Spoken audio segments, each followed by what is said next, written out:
नमस्कार विद्यार्थी मित्रों।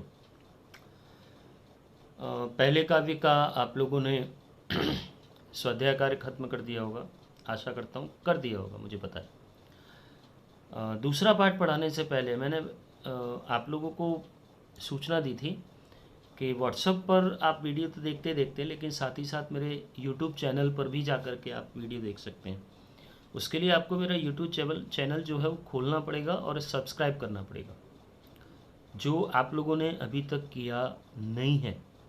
मैंने देखा है खोल करके 23 विद्यार्थियों ने केवल सब्सक्राइब किया है। कितने? केवल 23। और बच्चे हैं कितने? 150 से ऊपर।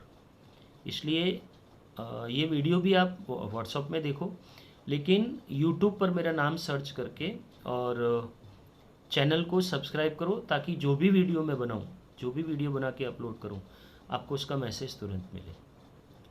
तो शुरू करते हैं हम लोग आपका दूसरा पाठ, बापू की कुटिया में। पाठ का नाम पढ़ते ही आपको समझ में आ गया होगा कि ये पाठ किसके बारे में है, लेकिन थोड़ा सा हम लोग संक्षेप में इस पाठ को लेकर के थोड़ी सी स्पष्टता करेंगे कि लेखक ने ये जो पाठ है, जो लेख है, हम पाठ नहीं लेख बोलेंगे, लेखक ने जो ये लेख है वो बापू की कुटिया में बैठ कर के लिखा है। और ये समझ लीजिए कि जैसे लेखक हमसे बात कर रहा है। पाठ का संदर्भ इतना है कि लेखक बापू के जीते जी उनसे वो नहीं मिल पाया था, और उनकी मृत्यु के पश्चात वो बापू की कुटिया में पहुंचा है। और वहां जाकर के जो उसने अनुभव किया, जिन परिस्थितियों को महसूस किया, जिन चीज वस्तुओं का उसने अवलोकन किया, बापू से जुड़ी हुई हर वस्तु का मानवीकरण करते हुए बापू की छवि को, बापू के व्यक्तित्व को जो उसने आत्मसात किया है बापू की कुटिया में बैठ करके, उसके बारे में लेखक हमसे चर्चा करता है, लेखक हमसे बात कर रहा है। तो पाठ का संदर्भ केवल इतना है कि बापू के जीते जी लेखक उनसे रूबरू नहीं मिल पाया, और बापू के मरने के बाद वो बापू की कुटिया में पहुंचता है। और उसके बाद जो उसने अनुभव किया, बापू की कुटिया को देखा, तो बापू की कुटिया का जो परिचय लेखक ने हमें दिया है वो हमें समझना है, या फिर हम यूँ कहें कि लेखक के माध्यम से हम बापू की कुटिया को समझने का प्रयत्न करेंगे। हालांकि अहमदाबाद के गांधी आश्रम को आप देख सकते हैं, कभी मौका मिले तो देखने जाना। बापू की कुटिया ही है, बापू से जुड़ी हर चीज़ वहाँ पर आपको देखने के लिए मिलेगी। लेकिन यहाँ हम लोग लेखक के माध्यम से बापू की कुटिया को समझने का प्रयत्न करेंगे। लेकिन उससे पहले लेखक ने बापू की कुटिया में जाकर के क्या अनुभव किया, क्या सोचा, उसके बारे में हम थोड़ा सा समझेंगे। इतना याद रखना है कि बापू की मृत्यु के पश्चात लेखक बापू की कुटिया में पहुंचा है। बापू, यहाँ तुम्हारी इस कुटिया में तुम्हारे पायताने बैठ कर के ये कुछ पंक्तियाँ लिख रहा हूँ। पायताने का मतलब होता है चारपाई के पैर वाला भाग। खटिया देखी है? खटिया, खाटलो, हाँ। तो एक भाग होता है सिर रखने वाला, एक भाग होता है पैर रखने वाला। हमारे भारतीय संस्कृति में भी ऐसा लिखा गया है कि हमसे बड़े अगर चारपाई पर बैठें तो हमें अगर बैठना है तो पैर की तरफ बैठना चाहिए। श्री कृष्ण और अर्जुन का जो प्रसंग है, अर्जुन और दुर्योधन जब श्री कृष्ण से मदद मांगने के लिए गए थे, तो दुर्योधन जो था वो सिर की तरफ बैठा था और अर्जुन जो थे वो पैर की तरफ बैठे थे। रिस्पेक्ट, मर्यादा, लिहाज। तो हम पंक्तियों के आधार पर लेखक की मनोदशा का परिचय पाएंगे कि जब तक तुम यहाँ थे मैं नहीं आया, ये मेरा दुर्भाग्य था या सौभाग्य। लेखक कहता है ये मेरा दुर्भाग्य था कि जब तुम थे तब मैं यहाँ पर नहीं आया था, क्योंकि जिसके आदेश पर जीवन का प्रवाह मोड़ दिया, जिसकी आज्ञा पर अपने जीवन को संकट में डाला, जिसके दर्शन के लिए लोग दूर दूर से आते थे, मैं उनके दर्शन के लिए नहीं आ पाया, ये मेरा दुर्भाग्य था। परीक्षा में प्रश्न पूछा जाता है कि लेखक अपने आप को दुर्भाग्य क्यों समझता है, क्योंकि वो जीते जी बापू के दर्शन नहीं कर पाया था, जबकि बापू उसके गाँव में भी गए थे। लेकिन लेखक को लगता है कि उससे वहाँ आना चाहिए था, लेकिन वो नहीं आ पाया, वो अपने जीवन को कृतकृत्य करना चाहता था बापू के चरण स्पर्श करके, लेकिन वो नहीं कर पाया। लेकिन आज बापू की कुटिया में आने के बाद लेखक ने ये महसूस किया कि तू देखता हूँ, और आज ये प्रत्यक्ष हो रहा है, आदमी का दुर्भाग्य कभी कभी सौभाग्य बन जाता है। पता है कैसे? जल्दी जल्दी में आप स्कूल आ रहे हैं, बस मिस हो गई, चली गई। आप क्या सोचते हैं? आज ये तो किस्मत आज खराब है, बस ना बढ़ी। लेकिन तुरंत 5 मिनट के बाद आपको पता चलता है कि आगे जाके उस बस का एक्सीडेंट हो गया, सब मर गए। तब हाँ, हारू थी बस ना बढ़ी। तो आदमी का दुर्भाग्य कभी कभी सौभाग्य बन जाता है। यहाँ लेखक उस बात को महसूस कर रहा है। देर आए दुरुस्त आए, देर आए दुरुस्त आए जो वाली जो कहावत है वो उसको सच लग रही है। क्यों लग रही है? देखो यहाँ पर लिखा है कि यदि मैं उन दोनों आता, कब? जब बापू जीवित थे, तो क्या मैं तुम्हारे बिस्तरे के इतने पास इतनी देर के लिए बैठ सकता था? बापू की हाजिरी में किसी को इतने टाइम बैठ सकते थे? नहीं, किसी को नहीं बैठने देते थे। उस शांत एकांत में अकेले अकेले इस कुटिया में इतना तादात्म्य प्राप्त करने में क्या मैं सफल हो सकता था? आज मैं जितना समय आपकी कुटिया में बैठा हूँ आपके जीते जी, क्या मैं बैठ सकता था? आपके पायताने बैठ कर के अपनी लेखनी यानी कलम को इस तरह सार्थक करने का सौभाग्य क्या मुझे उस समय मिल पाता जब आप जीवित थे? क्या मैं आपके पैरों तले बैठ कर के ये लेख लिख सकता था? नहीं लिख सकता था। और देखिए उसके बाद फिर अब लेखक ने तुम्हारा ये बिस्तरा, किसका बिस्तरा? गांधी जी का। तुम्हारा ये बिस्तरा खजूर की चटाई पर एक गद्दा डालकर उसके खादी से ढक करके बनाया गया श्वेत शुभ्र बिस्तरा। बापू, परीक्षा में प्रश्न आता है बापू का बिस्तरा किन चीज़ों से निर्मित था? खजूर की चटाई डली थी, उस पर गद्दा डला था और उस पर एक सफ़ेद खादी की चादर। बापू, लगता है अभी अभी यहाँ से कुछ देर के लिए तुम बाहर गए हो, अभी अभी तुम वापस आओगे। तुम्हारा ये बिस्तर, तकिया, तुलसी की माला, चरखा, सब यही कह रहे हैं कि तुम अभी गए और अभी आए, लेकिन नहीं।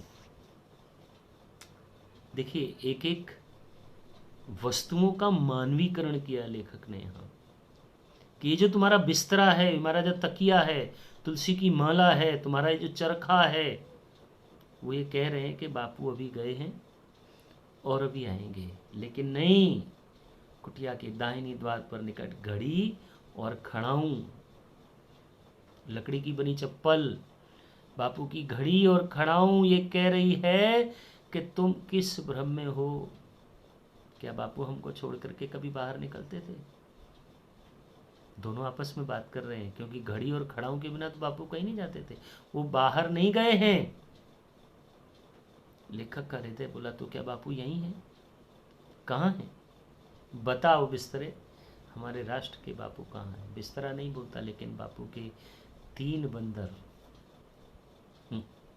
याद है ना? बुरा मत देखो, बुरा मत बोलो, बुरा मत सुनो, गांधी जी के 3 बंदर। वो 3 बंदर इशारे से कह रहे हैं, आंखें बंद करो, जबान बंद करो, कान बंद करो, अपने आप को आत्मस्थ करो, आत्मा में देखो, बापू यही है। और लेखक सचमुच पा रहा है कि बापू यही है। तुम कहीं नहीं गए हो, यहीं हो, इसी बिस्तरे पर, इसी तकिए के सहारे बैठे हो, इस शांत एकांत में। सारी कुटिया को मैं बापू मैं पा रहा हूं। बापू के न होने पर भी बापू के होने का एहसास लेखक उस कुटिया में पा रहा है। देखो, बापू अपने बिस्तरे पर बैठ करके चक्र घुमा रहे हैं। अभी कुछ देर पहले सामने रखे कलमदान से कलम निकाल करके उन्होंने कुछ लिखा। अब हट जाओ, बापू थक गए हैं। और थके हुए बापू हाथ में तुलसी की माला लेकर अपने सामने दीवार की मिट्टी से उभार से बनाए 2 नारियल के वृक्षों के बीच गेरू रंग से लिखे ओम को निर्निमेष दृष्टि से निहार रहे हैं। बापू जब थक जाते थे ना, तो दीवार पर लिखे ओम को अपलक दृष्टि से देखते रहते थे। उनकी थकान दूर हो जाती थी। और तभी उस ओम के ऊपर क्या लिखा है? हे राम, हे राम, और जैसे ही हे राम लेखक ने पढ़ा, कल्पना लोक से नीचे उतर करके चट्टान पर गिर पड़ा, क्योंकि हे राम शब्द बापू के आखिरी शब्द थे। इन शब्दों ने कहा, नहीं, बापू अब हमारे बीच नहीं रहे, वो हमसे कब के छीन लिए गए। उस दिन जब गोलियों के 3 भयानक धड़ाकों के बीच दुनिया ने अंतिम बार उनके मुख से सुना था, हे राम, हे राम, हे राम। किसने की थी बापू की हत्या? जी हाँ, नाथूराम गॉडसे, धर्म के नाम पर जिसने अनर्थ किया था। देखो यहाँ पर एक तुलसीदास की बहुत अच्छी पंक्ति लिखी है, जन्म जन्म मुनि जतन कराही, अंत राम कहीं आवत नहीं। ऋषि मुनि सारी जिंदगी तपस्या कर करके थक जाते हैं, लेकिन अंतिम समय में उनके मुख से राम नहीं निकलता, बापू के मुख से निकला था। और तब लेखक ने पाया कि उस दिन संसार ने पाया था कि ऋषियों की परंपरा टूटी नहीं थी, बल्कि उसमें एक नई कड़ी जुड़ गई थी।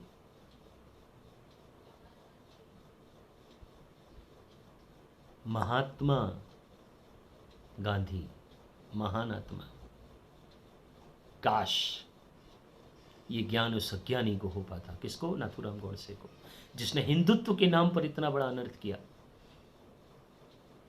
परीक्षा में प्रश्न आता है, हिंदुत्व के नाम पर किसने अनर्थ किया? नाथूराम गॉडसे ने, जिसने बापू की हत्या की थी। लेकिन बापू अमर हैं, बापू गए नहीं हैं, आज भी अपने दिव्य रूप में यहाँ विद्यमान हैं।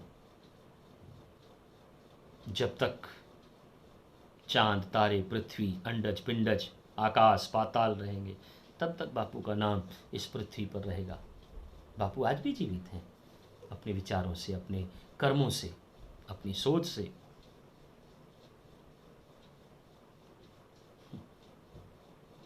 फिर वार्तालाप शुरू होता है कि ओ बिस्तर, इस सादगी में भी तुम कितने महान हो, इसका एहसास है तुम्हें? तुम्हें देखकर कितने रत्न जड़ित स्वर्ण सिंहासन भी ईर्षा से जलते होंगे। सोने से जड़ित सिंहासन ईर्षा करते होंगे बापू के बिस्तरे से। पता है क्यों? क्योंकि क्या कभी उन पर एक क्षण को भी उतना बड़ा आदमी बैठा होगा? जितने बड़े आदमी को कितने दिन, महीने, वर्षों तक तुम अपने आसीन करने का गौरव प्राप्त हो सका। यहाँ गांधी जी के बिस्तरे को गौरवशाली कहा लेखक ने, क्योंकि उस महान आदमी को, उस महान आत्मा को उस बिस्तरे ने स्थान दिया अपने ऊपर। ओ गौरवशाली बिस्तरा, जिसके सिराने दीवार से सटी काठ की तख्ती, जिसकी कठोरता को कम करने के लिए उतना ही बड़ा तकिया। थक जाने पर बापू उसी के सहारे बैठते थे, बड़े तकिए के सहारे। बिस्तरे के दाहिने बापू की कुछ वस्तुएं हैं, पत्तों का बना हुआ टोकरा है जिसमें रद्दी कागज पत्र डले हुए हैं। आज भी वहाँ पे कागज हैं।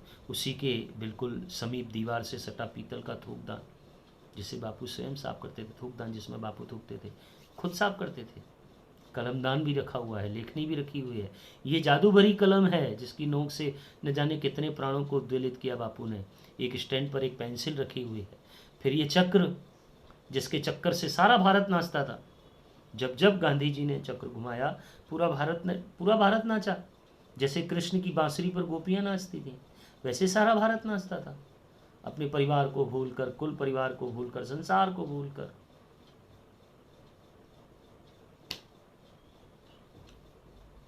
ये बापू की प्रॉपर्टी थी। सब कुछ कताई के सामान थे, पूनी, तांत, शायद आप लोगों ने चक्र देखा होगा। और फिर उसके बाद यहाँ एक 3 खानों का सेल्फ, यानी एक अलमारी है जिसमें 3 खाने थे। लेखक ने कहा कि बापू के व्यक्तित्व को अगर समझना है तो इस 3 खाने वाले सेल्फ को समझना पड़ेगा, जिसमें बापू का पूरा संसार था। जिसमें सबसे पहले ऊपर की एक दफ्ती पर टंगी थी, जहां लॉरिनर की सुक्ति लिखी हुई थी। सुवाक्य लिखा था। क्या वाक्य था? कि यदि आप सच्ची राह पर हो तो तुम्हें गुस्सा करने की जरूरत नहीं है, क्रोध करने की जरूरत नहीं है। लेकिन अगर गलत राह पर हो तो फिर किस बिस्तर पर, किस मुंह से आंख लाल पीली करो? अगर आप सही रास्ते पर हो, अगर आप सच्चाई के रास्ते पर हो, तो आपको क्रोध करने की जरूरत नहीं है किसी की बातों को सुन करके। हाँ, लेकिन अगर गलत रास्ते पर हो तो आपको मुंह छुपाने के लिए कहीं जगह नहीं मिलेगी। सेल्फ के ऊपर पत्थर का एक टुकड़ा जो ऊबड़ खाबड़ कहीं से उठा लाया था, वो बापू के लिए पेपर वेट का काम करता था। जैसे हम कागज़ों को दबाने के लिए पेपर वेट रखते हैं ना, वैसे। दो खाने में बापू की किताबें थी। परीक्षा में पूछी जाती है कौन कौन सी किताब। किताबों के नाम देख करके आप उनके व्यक्तित्व को समझ पाएंगे।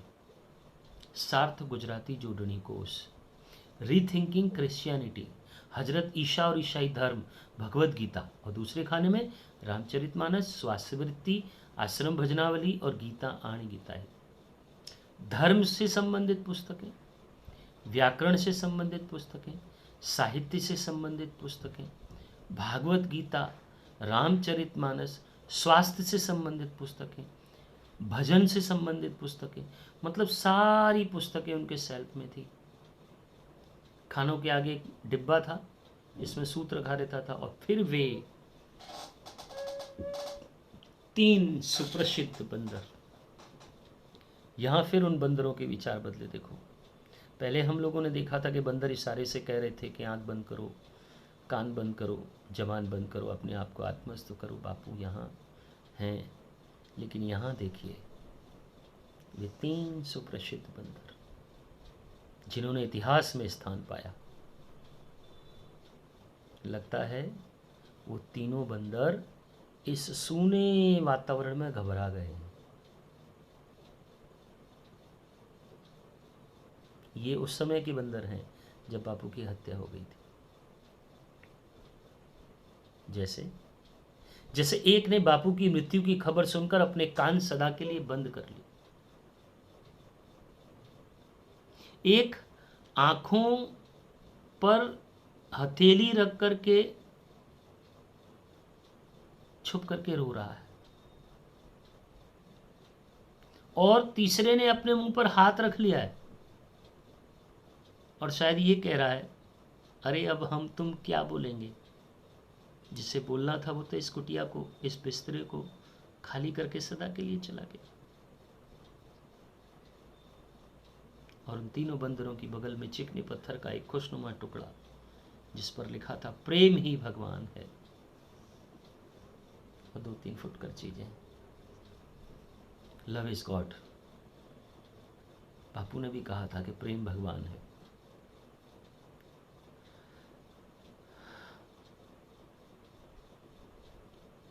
बापू को महान बनाने वाले इस 2.5 अक्षर के शब्द को हम लोगों ने किस तरह से दूषित किया है, हम जानते हैं। चलिए आगे बढ़ते हैं। बिस्तरे के दूसरी ओर 3 छोटे छोटे डैश, जहां शायद लिखने के समय बापू से व्यवहार में लाते थे। डैश के बाद खंबे से सटी चटाई, एक छोटा सा कालीन जिस पर दीवार से लगा हुआ एक तकिया, जहां मान्य अतिथि बैठाए जाते थे, बापू से घुल मिल करके बातें करते थे। फिर सारे घर में चटाइयाँ ही चटाइयाँ।